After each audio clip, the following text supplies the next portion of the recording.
Nakita mo na ba ang mahiwagang sulong ni GM Master Bakomenko ng Ukraine? Ito yun mga bossing. Sa kanyang pula dito. Oh. Isipin nyo, i-analyze nyo. Anong tira dito ni Master GM Bakomenko? Talo na yung itim dito. Oh. Pero habang iniisip nyo, paano nga ba napunta sa ganyang position? Babalikan natin ang laro kung saan nagsimula ang ganyang position. Okay, balikan natin. Ganito nagsimula mga bossing. Okay, Bakomenko itong pula. Yan, opening. Yan, 314. Uy, nag-8-3. Kakaiba mga bossing. Siniguro, sinubuan, sumabay lang, namili ng kain, dito pinili, kumain, kumain, kumain. Yan. Tirang itim dyan. Yun. Dito naman. Yan. Kumain, kumain ng abante. Tumirang itim, tumirang pula, tumirang itim, tumira ang pula. Pagtira dyan ng itim, dito naman si Bakomenko, no? Ngayon, tumira dito. Yan.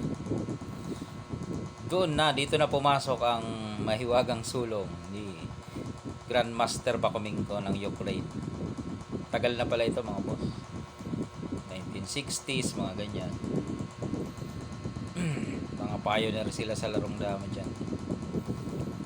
Naisip nyo na ba mga bossing ano ang mahiwagang tira dito ni Grandmaster Bakomenko? Parang naging puzzle pa nga, no?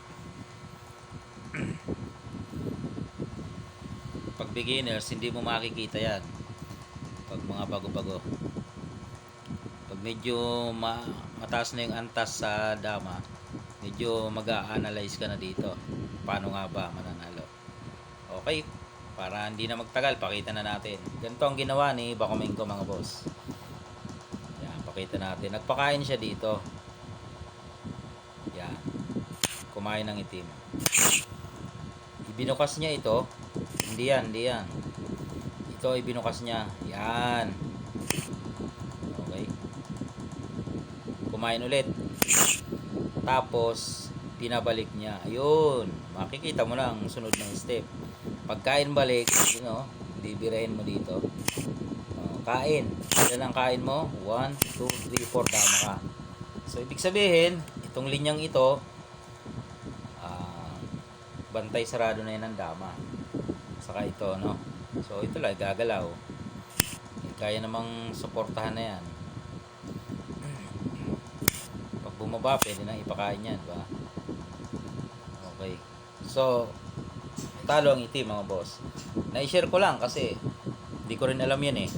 Nakita ko lang sa